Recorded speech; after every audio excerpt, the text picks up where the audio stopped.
In every corner of the Philippines, the name of Jose Rizal can be found on streets, plazas, and monuments. But why is his name used so often? What does distribute mean, and how does it shape our future? Si Rizal ay hindi lamang isang bayani ng nakaraan. Siya ay isang simbolo ng pag-unlad. Sa pamamagitan ng kanyang pangalan, nakikita natin ang ating pangarap na maging isang makatarungan at mas progresibong bansa. Makikita natin sa buong Pilipinas at pati na rin sa ibang bansa, ang pangalan ni Rizal ay pinagpapasalamat sa mga monumento, kalsada at pampublikong espasyo. Bakit nga ba si Rizal ang ginagamit na pangalan para sa mga pook na ito?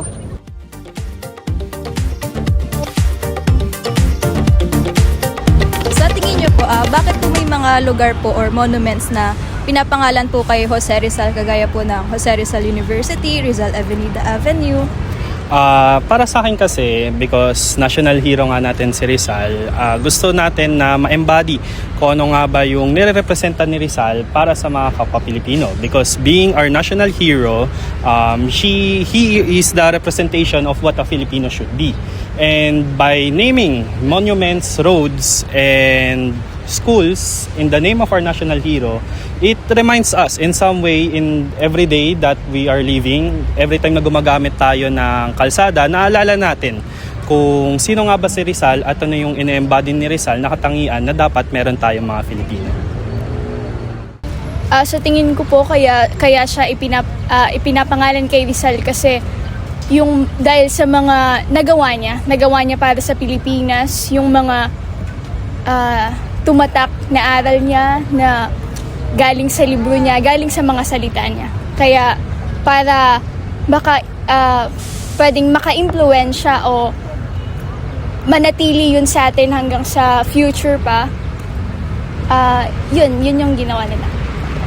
Well, ako same with her naman. Yun yung feel ko, yun yung mga places kung saan nag-contribute ng big impact talaga si Rizal, no? Kasi tulad nga nung influence ni Rizal, kasi naging malaki yung influence niya, no? Doon sa naging paglalakbay, no? Sa panahon ng mga Kastila, lalo na yung simulang nung namatay yung tatlong Gumburza, yung Gumburza, yung tatlong paring martir, no? Doon nagsimula yung pagkakaroon ng pagising ng diwa ng mga Pilipino. So I think ipinapangalan yung mga lugar kay Rizal bilang pagkilala o paggunita, no, sa mga naging contribution nila bilang bayani. Although wala pa tayong official national hero in the Philippines, but then yung mga contribution nila as a Filipino na nakipaglaban sila, no, bilang isang Pilipino, malaking ambag yung para isipin na naging parte sila ng history natin. Hi, good afternoon po. My name is Alexis John Arsakini po. For me po, kaya po na-establish po yung pangalan ni Rizal, ni Jose Rizal po dahil po sa sa kabayanihan niya po sa bansa natin po na ito. Kumbaga, parang po yung yung luneta po na tinatayuan po natin is tinayo po siya dahil din po kay Jose Rizal sa mga nagawa niya pong mga bagay na ipinangako niya po sa Pilipinas, tulad po ng paggawa niya po ng mga novel, ng mga Noli Me Tangere, El Filibusterismo, yun po. Then po, kaya po nagawa rin po yung mga Jose Rizal University. Siguro po siya rin po yung pinakauna nating naging bayani po or sikat po na bayani po sa bansa po natin. The monuments and places named after Rizal serves as reminders not just of his sacrifices, but also of his vision for the nation. His name is now tied to public spaces, serving as a beacon of progress and unity. Across the Philippines, one name echoes through classrooms, corridors, and campuses: Rizal. According to historical records, several key educational institutions bear his name. One of the earliest is Rizal High School in Pasig, established in 1902. Originally called Pasig Secondary School, and it was later renamed by education authorities during the American colonial period to honor Rizal as a model Philippine hero. In Binangonan, Rizal National Science High School continues the legacy. It was named through the Department of Education and local government initiatives, reflecting Rizal's identity as a scientist, doctor, and intellectual, not only a national hero. Jose Rizal Memorial State University is a public university system in Dapitan, Zamboanga del Norte, the place where Jose Rizal was exiled. It was created by Republic Act No. 9852 in 2009 by merging local schools into one state university system and naming it in Rizal's honor. In Mandaluyong City stands Jose Rizal University, one of the earliest private universities to carry the name of the national hero Jose Rizal. It was founded in 1919 by Vicente Fabela, a pioneering Filipino educator and the country's first certified public accountant. Legacy by forming professionals guided by Rizal's values of integrity and service. Across the country, higher institutions also carry his name. Rizal Institute in Calunbang, Jose Rizal Institute in Orion, Bataan, and Rizal Technological University in Mandaluyong. These institutions were named through founders and government legislation, linking higher education with nationalism, progress, and professional development.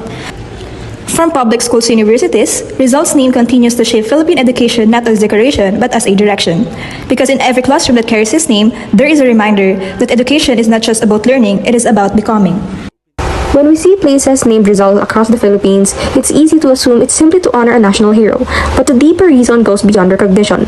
It's rooted in nation building, identity, and political symbolism. After the execution of Jose Rizal in 1896, he quickly became a unifying figure for Filipinos.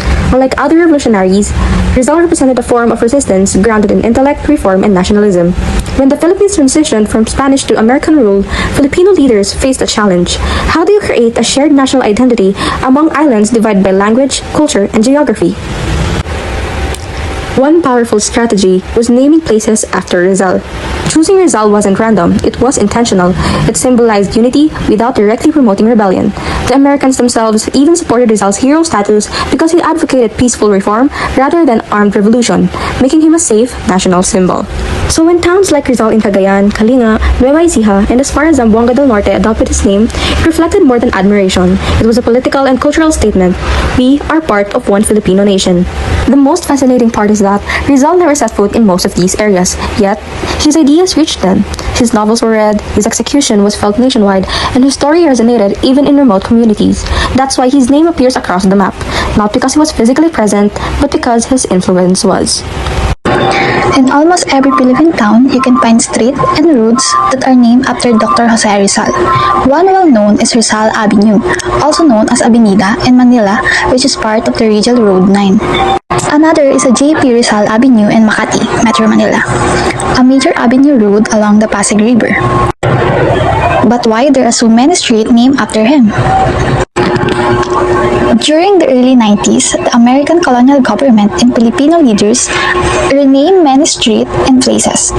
This was done to replace the Spanish colonial names and replacing them with names honoring Filipino heroes and local figures to promote a sense of national identity. Rizal was chosen as he represented a peaceful reform and intellectual resistance rather than a violent revolution. Rizal's vision wasn't just about the past. His ideas still resonate today. He fought for freedom, equality, and education for all. It is the values we continue to strive for. Ang pangalan ni Rizal ay nagsisilbing simbolo ng mga pangarap ng bawat Pilipino. Makikita natin sa mga kabataang Pilipino ngayon ang patuloy na pagsulong ng mga ideya na ipinaglalaban ni Rizal. Ang mga lugar na ipinangalan kay Rizal ay isang simbolo ng ating mga pangarap para sa hinaharap. Sa bawat pangalan niya na matatagpuan sa mga kalsada, plazas at iba pang pampublikong lugar, makikita natin ang ating patuloy na hangarin na matagumpay bilang isang bansa. Every street named after him tells a story of sacrifice and hope. His name inspires us to unite as a nation for a brighter future.